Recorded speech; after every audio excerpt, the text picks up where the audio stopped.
Bueno, para la práctica número 6, que consiste sobre el uso de los tiristores para el manejo de cargas AC, vamos a hacer un pequeño análisis primero de cada uno de los tiristores que normalmente se ven durante esta unidad, que es el SSR y el TRIAC. Porque es importante conocer, es muy importante poder conocer qué condiciones deben cumplir estos dispositivos a manera rápida para poder funcionar, ya sea como un circuito abierto o un circuito cerrado. Entonces, como se mencionó, los dispositivos o los tiristores, los semiconductores que vamos a analizar primero es el SCR. El SCR tiene una simbología muy parecida a la de un diodo, pero tiene una pequeña diferencia en cuanto a su simbología. Y también vamos a ver en cuanto al funcionamiento. Primero, el SCR tiene un ánodo y tiene un cátodo, muy parecido hasta ahí con un diodo. Y por ende también va a definirse un voltaje ánodo-cátodo. Pero el SCR tiene una tercera compuerta, que es una compuerta de control, que se le denomina G. Esta compuerta es la que recibe los disparos para que el SCR pueda funcionar. Pero además de recibir los disparos, tiene que cumplirse otra condición. Para que el SCR pueda conducir, ¿no es cierto? Para que el SCR conduzca o se encuentre en estado de conducción, tienen que cumplirse dos condiciones. El voltaje ánodo-cátodo debería de ser mayor que cero, o sea, debe ser positivo, y debe cumplirse que se ejecute un disparo en la compuerta, por lo menos uno. Ahora, existen varios tipos o métodos, puede haber un tren de pulsos, cualquiera de estos métodos de disparos, pero el punto es que se tienen que cumplir simultáneamente para que el SSR pueda conducir. Es decir, para que el SSR se pueda ver como un circuito cerrado, en términos ideales, por supuesto. Por lo contrario, si es que no se cumplen estas condiciones, el SSR estaría apagado,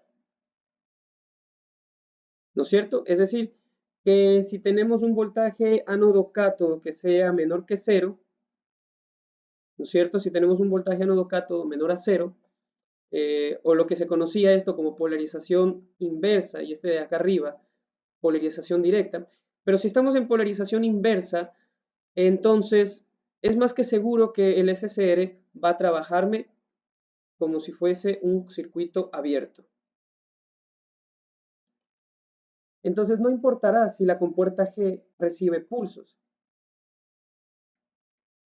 porque si es que recibe pulsos, pero estamos en polarización inversa, pues el SSR se mantendrá en estado apagado.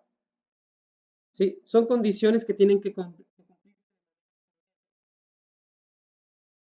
Perdón, son condiciones que tienen que cumplirse simultáneamente. Ahora, para poder un poco visualizar cuál es el funcionamiento y todo lo que se ha explicado, vamos a suponer un circuito que ya conocíamos, que era con un diodo, pero esta vez lo vamos a ver con un SCR.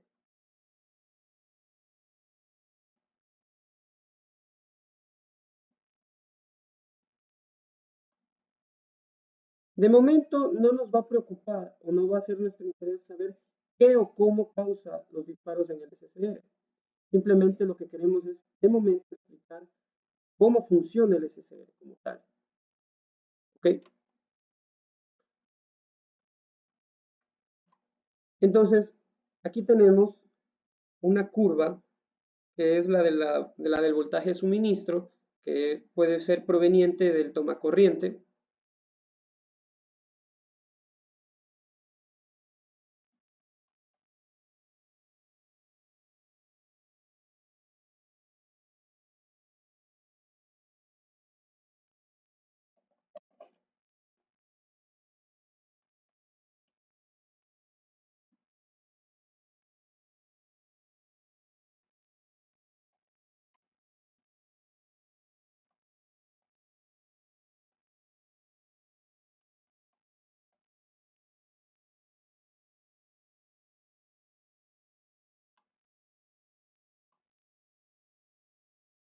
Entonces podemos tener esta curva, que es la del suministro como tal.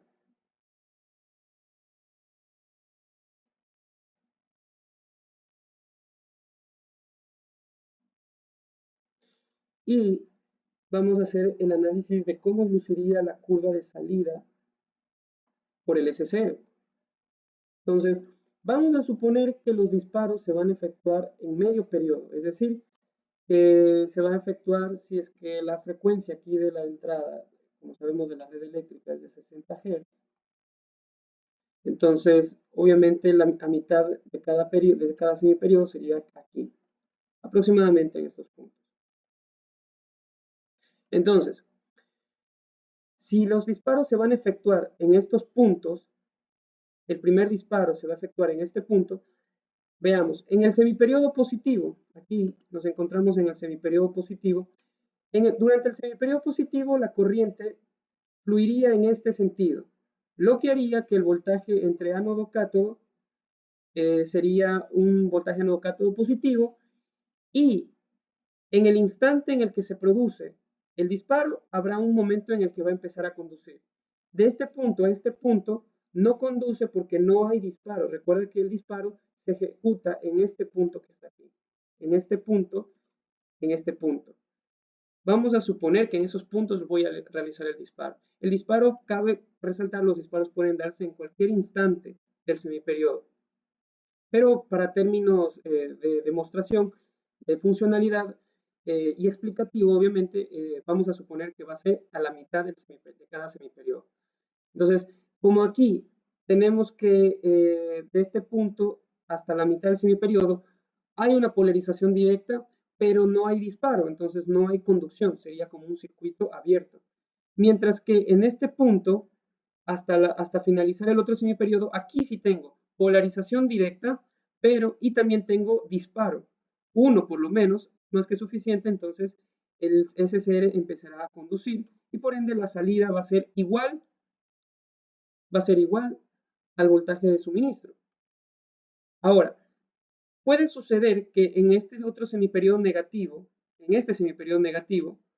exista un tren de pulsos o exista un pulso en este punto o en cualquier otro, pero como estamos en el semiperiodo negativo, entonces la corriente va a fluir del otro sentido, haciendo que entonces el diodo o el SCR esté en polarización inversa. Por lo tanto, sería como un circuito abierto y obviamente no habría un voltaje en la salida. Habría un voltaje nulo, 0 voltios, mejor dicho. Y se repite lo mismo en el siguiente semiperiodo positivo.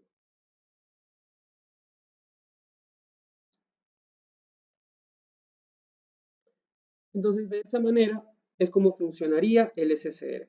En toda esta parte, el SCR conduce, trabaja, y en todos los semiperiodos negativos, en cambio, el SCR no estará trabajando. Ahora, si es que el SCR yo le doy la vuelta y lo hago trabajar ahora en el otro sentido, pues ahí el SCR va a conducir solo en los semiperiodos negativos. Quiere decir que todo va a depender de cómo yo ubique el SCR. Pero en resumidas cuentas, el SCR, estamos demostrando aquí que el SCR, solamente el SCR, me conduce un solo semiperiodo. Y dependerá de cómo yo lo ubique para saber qué tipo de semiperiodo lo voy a hacer conducir. Ahora, entramos un poco a conocer lo que es el TRIAC, que es otro tipo de tiristor. El TRIAC, a diferencia del SCR, el TRIAC me permite conducir en los dos semiperiodos. Esta es la simbología del TRIAC.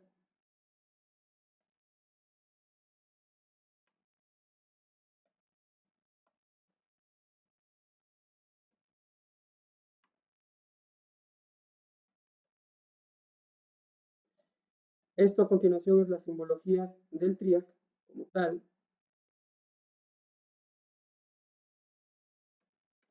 Tiene la misma compuerta de disparo, tiene el terminal un ánodo 1 y un ánodo 2, pero ese que no tiene cátodo a simple vista.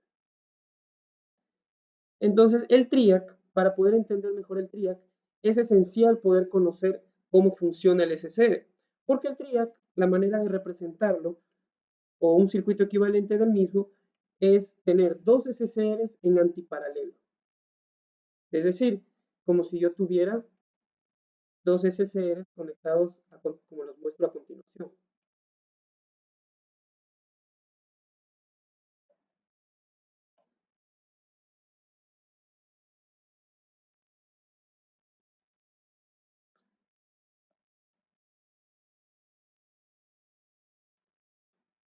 Entonces, de este lado yo puedo tener a 1, de este lado yo puedo tener a 2, y sus compuertas están conectadas entre sí.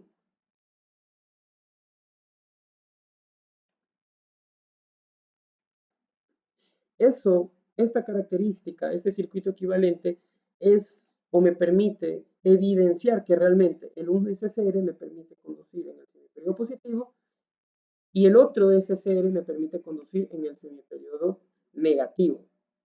Quiere decir que entonces, si en lugar de tener ahora un SSR, como se muestra aquí, y tenemos ahora dos SSRs conectados, o mejor dicho, un triac conectado de esta manera, entonces nosotros veríamos que realmente la otra parte la iba a conducir el otro SSR.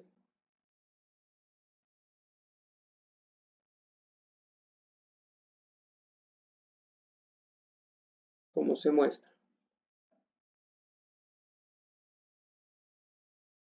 Ya con esto en mente, entonces podemos analizar un poco el circuito de la práctica, que es el dímero. Estos circuitos de manejo de cargas AC es muy similar a cuando nosotros teníamos en la práctica de transistores, hacíamos girar o variar la velocidad de un motor DC según el ancho de pulso.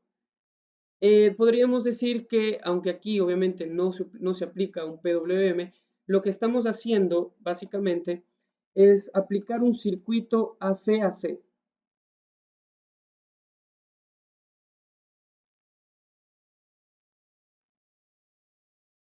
¿Sí?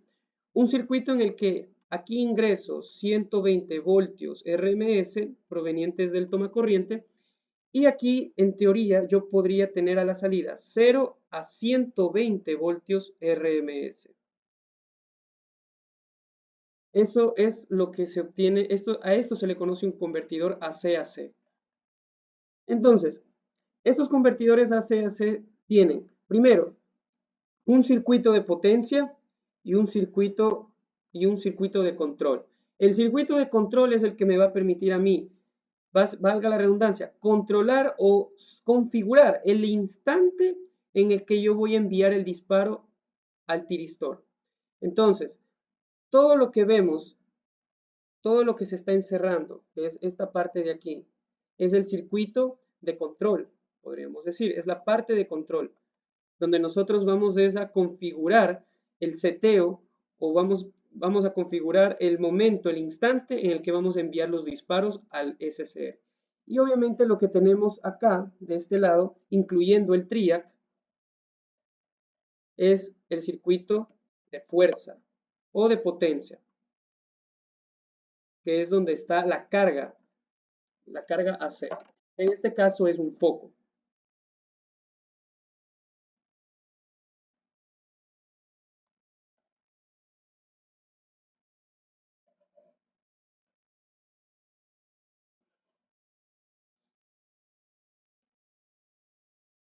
Ahora, tenemos un elemento que se llama un diac, que es este que se encuentra aquí.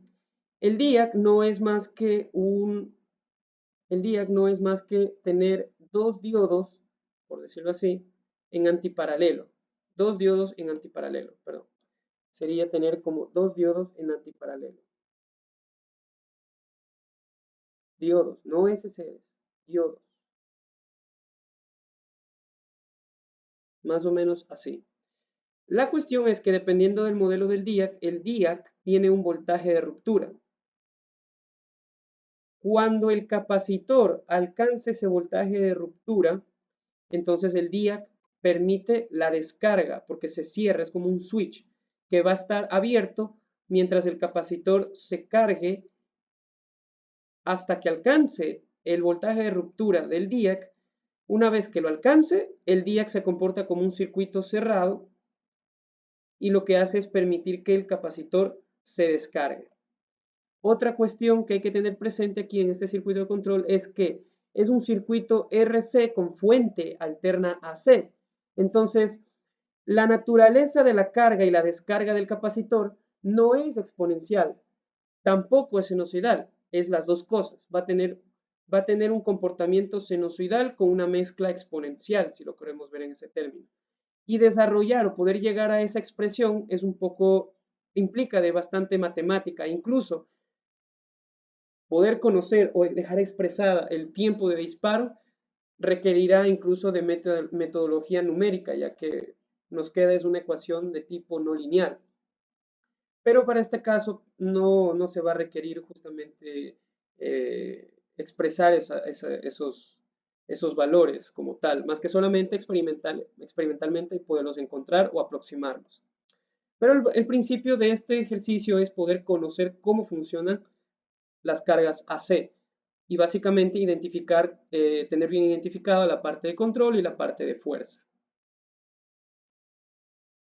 Entonces, como habíamos mencionado, el capacitor va a tener un momento de carga. Aquí, esta es la curva del osciloscopio.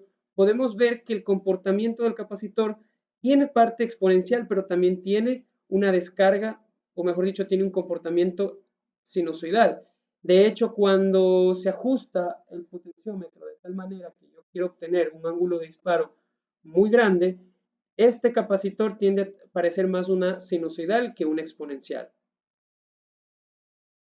Pero básicamente en esencia es como se muestra aquí la curva azul, el capacitor es la curva azul, el capacitor se carga y llega hasta un punto en el que el capacitor alcanza el voltaje de ruptura. Si observamos, las escalas de voltaje son de 50 voltios. A este punto hay 50 voltios. Aquí tenemos 0 voltios. Entonces, justamente por aquí estamos alrededor de los 30-33 voltios, que son los que necesita este día para empezar a conducir. Por eso es que la curva de amarillo, la curva que está de amarillo es el voltaje de la carga, la del foco. Por lo que entonces, a partir de ese punto, el capacitor el capacitor se descarga y permite enviarle el pulso al TRIAC, permitiendo entonces que se cargue, permitiendo entonces que se conduzca, ¿no es cierto? Y permitiendo que entonces que exista un cierto brillo, en este caso que es un foco. Entonces se permite en ese instante, empieza a conducir el TRIAC y por lo tanto el foco recibe este voltaje que se ve aquí, tanto para el semiperiodo positivo como para el semiperiodo negativo. Entonces aquí podemos ver que realmente aquí el DIAC se carga o el capacitor se carga a los 33 voltios que corresponde al voltaje de ruptura y también se carga a menos 33 voltios que se encuentran por acá. Y así se mantiene básicamente el efecto de carga y descarga del capacitor.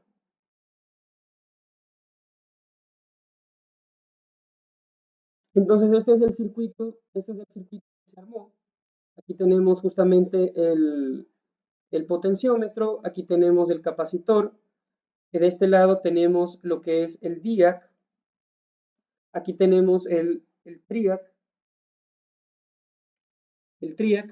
esta viene a ser la fuente AC, la fuente de suministro, y de este lado tenemos es el foco, que es la carga conectado.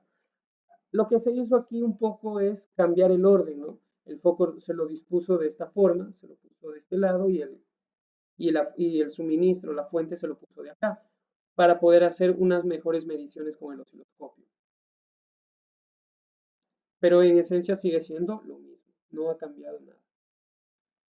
Ahora, como podemos ver, cuando nosotros ajustamos el potenciómetro de tal manera que entonces permitimos un ángulo de disparo muy cercano a 0 grados, cuando tenemos un ángulo de disparo muy pequeñito, podemos evidenciar que con la curva amarilla es la curva de la carga, lo que estamos midiendo del foco. Es por eso que el foco tiene una gran cantidad de brillo. Este es el foco a su máxima cantidad de brillo, porque obviamente estamos permitiendo que conduzca la mayor cantidad de tiempo posible. Tenemos todo este tramo para conducir. Y solo un pequeño tramo no conduce, básicamente. Se puede evidenciar también entonces que, como estamos usando un TRIAC, también hay una conducción del semiperiodo negativo, que era lo que se había mencionado. Ahora, si nosotros seguimos moviendo el potenciómetro y ajustamos un ángulo de disparo más cercano a los 180 grados, podemos ver que el brillo ya no es el mismo, es un brillo un poco más atenuado. Porque justamente la curva de amarillo, recuerden que la curva de amarillo es justamente la carga, representa el voltaje de la carga, y la curva de azul es la señal del suministro, que está aquí. Entonces estamos aprovechando menor energía o menor momento de conducción, no conduce tanto ya, ni del semiperiodo positivo ni del semiperiodo negativo. Entonces obviamente el brillo va a ser más pequeño o más atenuado. Y aquí pues evidenciamos un brillo casi que nulo. Aquí la gráfica realmente no corresponde, es una gráfica un poco más extendida. Perdón, se extiende un poco más el ángulo de disparo. Esta gráfica está mal. Aquí el ángulo de disparo es más corto, más o menos por aquí. O sea, el ángulo de disparo es más grande, pero la conducción es más corta, por ende. Entonces, realmente cabe resaltar, no es la gráfica, aquí me equivoqué yo. Sería algo así. ¿Sí?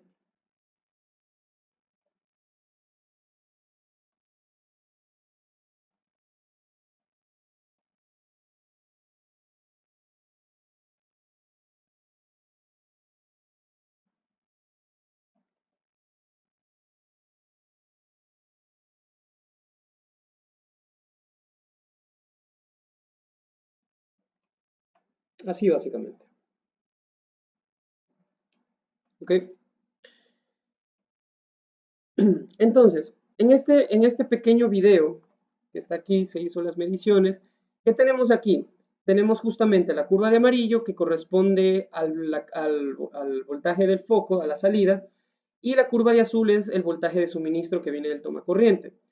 Entonces lo que vamos a hacer es justamente ver el video y ver cómo varían el voltaje RMS con el instante o los momentos de conducción. Vamos a darnos cuenta de eso.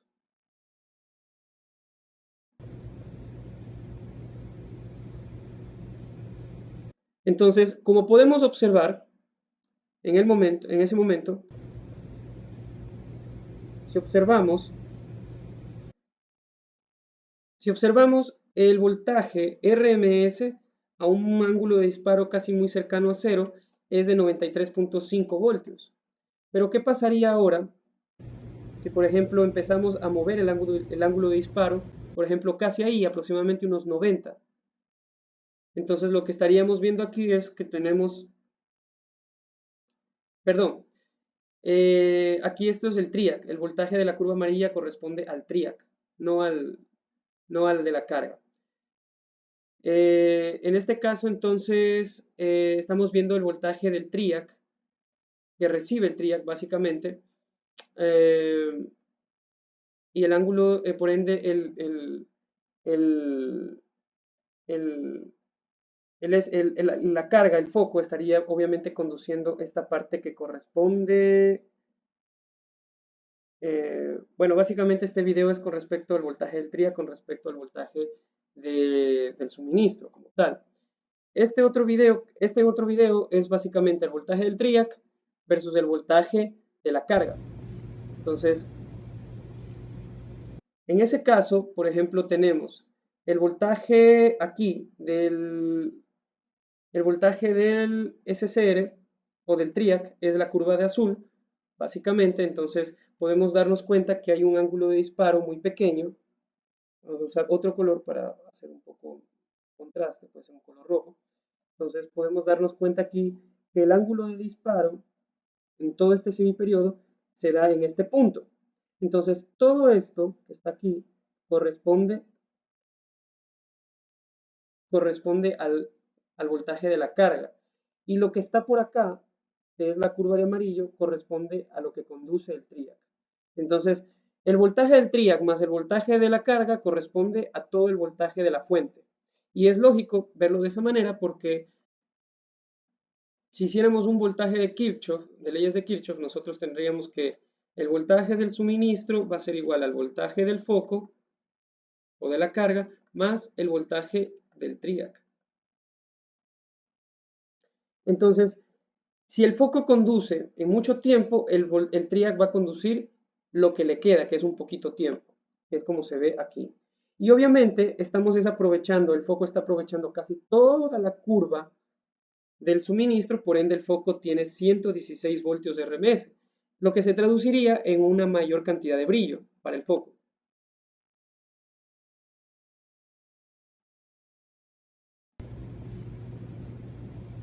Ahora, por ejemplo, como podemos ver ahí, entonces el foco, vamos a borrar estas curvas que están de color rojo.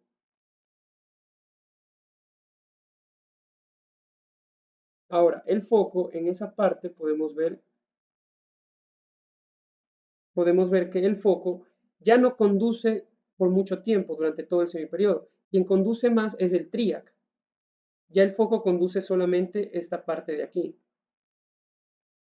Solo esta pequeña parte. Mientras que el triac se lleva todo lo demás. Pues entonces por eso es que ahora me sale una menor cantidad de voltaje RMS y entonces el foco va a brillar a menor intensidad.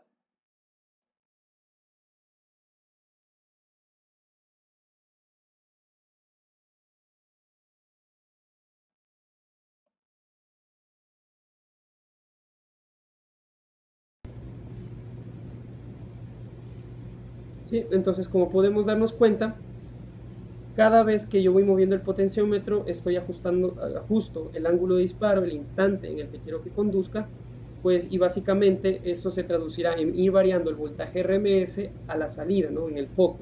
Y lo que estoy haciendo es, como te puedes dar cuenta, es ir variando este voltaje que se ve aquí, el de color azul, que es el de la carga, y lo estoy variando básicamente desde valores pequeños, que son 60 voltios RMS, hasta llegar a casi 120 voltios RMS.